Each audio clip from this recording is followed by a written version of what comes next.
Okay, everybody, just wanted to show you what I've done with my 8-gun stack on cabinet.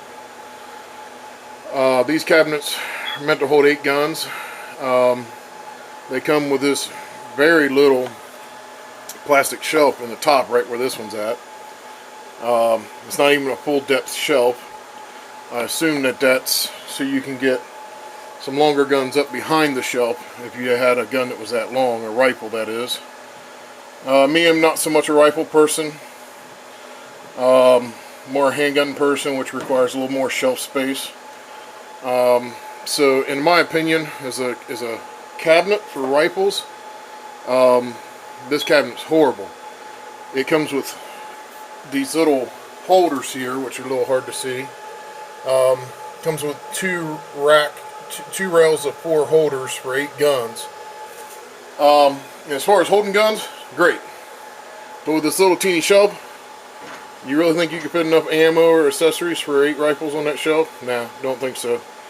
So, this cabinet new is like $99, almost $100. I think it's actually went up since gas prices have went up.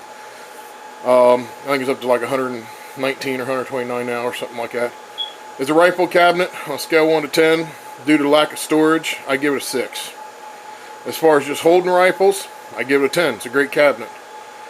As far as using it for handguns, fat 0. There's just not enough shelf space for handgun use. So, what I have done, as you can see here, I went to Lowe's and bought one 18-inch wide, 36-inch long pine aspen board, which is a laminated board with multiple pieces of wood. The beauty of that is it's really flat, really straight, really true, and really easy to work with, versus regular 1x pine, which can be ricked or crowned or what have you. From the back of this flange here to the back of the cabinet, 9 inches. Actually just a hair under 9 inches. Well, with an 18-inch wide board, after you run a table saw down the middle, you shave just a hair off of each half, and that makes each half just a hair under 9 inches. And this is cut literally in half. I didn't mill any more. I didn't mill any more off the sides of it. That's literally the 18-inch board cut in half. So the board worked out depth-wise perfect. Absolutely perfect. As you can see, this shelf runs all the way to the back of the cabinet. I still wanted to have some long gun storage. As you can see, I've got some BB rifles over here. These are my daughter's BB rifles. I like being able to lock those up so she can't get in trouble with them. The only time she uses them when Daddy's supervising her. So I kept one of those 4 gun racks in there. I had to move it down because it was conflicting with where this shelf was mounted height-wise, so I had to take it out and move it down. These shelves here, I cut them at 9 inches deep, 14 inches wide. And I literally, if you look down here, I put a screw through the back of the cabinet. I used a square to make sure my shelves were going to be level. I used a square to the side of the cabinet. And I put a screw about right here. And I put a screw over here in the corner, about 1.5 inches off the corner. And then I also put, it's going to be kind of hard to see, I put screws on the sides. And then after I got the shelves installed, I went back through, you can see I installed screws here to kind of pin the front of the shelf. Now you can see I did have to notch this shelf out, and that was to make room for this lock, the way this lock spins. So the shelf was hitting it about right here, so I had to notch it out to make room for that thing to spin. I also had to knock this down. I took a round bastard file and just knocked that down because it was basically rubbing like right here. As you can see, this piece is flat here, but it's humped here, so it's a little deeper here. So I had to knock that down right there just to make room for that. So what I did was, I don't know if you can see it, in between the ammo box and the rifle there, I put in some beige carpet I had just to protect the bottom of the cabinet, and also protect the butt stocks of any rifle I do put in there. As you can see, I left enough space to get an ammo can in and out. Obviously wanted more shelf space. You can see I tapered these shelves. That was the original plan, and the reason why, because I had these carpet tiles These carpet tiles were 8.5 inches by like 20 inches, I think, something like that. As you can see, maybe, the carpet tile does not go all the way to the back of the cabinet. It's a 1/2 inch short. The shelves are 9 inch, the carpet tiles are 8.5. You know what? I'm okay with that. You can barely see it most of the time anyways. So I cut the shelves to 14 by 9. I had to cut the carpet tiles. I tapered the shelves to the shape of the carpet tile. So that way, anytime I put a handgun in there, or anything with a nice finish, I'm not scratching the shelf, I'm not scratching the pistol, what have you. I also took one of those carpet tiles.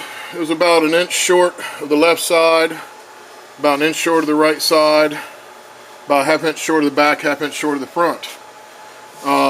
So what I did was I actually centered it left to right, brought it close to the front edge, and I actually glued this down. It's now part of the cabinet. Just as I glued these down to the shelves too as well. But the beauty of this up here being glued down was now I can take a pistol as I'm loading an ammo can or loading a holster or whatever. I can set a pistol on top, or a clip or magazine, whatever you want to call it, and not have to worry about it scratching the cabinet or the cabinet scratching the pistol. That was the whole idea. I mean, this whole concept started with carpeted shelves and carpeted surfaces. That way I could protect all my pistols. So, in a nutshell, this is a $100 cabinet. That's $100 what that thing cost. I ended up picking up off Craigslist for $50. I spent a total of, with tax, a total of like $29 at Lowe's picking up the Aspen board, some screws, which I believe, I don't have those here to tell you what size I got. I know they were number 10s, panhead sheet metal screws, and I think they were 1.5 inches long if I remember right. And then also a can of green paint. The green paint's not a perfect match, as you can tell here. The green paint was a little bit lighter, but you know what? For a gun cabinet, it's good enough. So between the shelf, the screws, and the paint, I spent like $29 with tax. And for those of you who have never painted screw heads, I just took a cardboard box. Let me set this down here and I'll show you. You just take a cardboard box and you poke it through and turn it a couple times, and the screws stay in there nice. And then that allows you to paint the heads from all 4 sides and straight down, so that way you get what looks like a manufacturer painted screw head. So yeah, that's my $80 handgun cabinet. I mean, how can you go wrong with that? I mean, if they sold that cabinet in the store for $80, I'd buy it. It's mainly handgun oriented with a little bit of long gun storage. Like I said, I'm not into long guns. I wouldn't mind picking up a nice 22 plinker rifle, but for right now it's got my daughter's BB guns in there, and it does exactly what I need it to do for $80. Right now I've just got this sitting down in my basement, security cabled. This is a chimney stack in the basement of the house. Right now it's security cabled to it, so it can't be moved without being cut. And the reason why is because we're moving rooms around in the house. Me and my wife will be taking another room because of a newborn. So I don't have this in a permanent location yet. Right now it's a temporary location. But yeah, this is my $80 handgun / long gun cabinet. Again, like I said, at a manufacturing level, it cost me $29 for this material and some time. Obviously if they were pre-punching the holes in the back for the shelves, these shelves could be an addition on a manufacturing level, $10 to $12 cost on manufacturing level, which means, if they did it at $30 retail, I mean, if you could buy this shelf for $150 in the store, would you buy it for $150? I know I would, because for $100 you don't get nothing. For the extra $50, you get a lot more shelf storage. So yeah, this is my $80 gun cabinet. I hope you all like it, and if you have any questions about the sizes or dimensions or what I used or what I didn't use, feel free to ask me in comments or in an email. But for the most part, you know, this thing's working out exactly what I wanted it for $80. So, okay, thanks folks. Bye.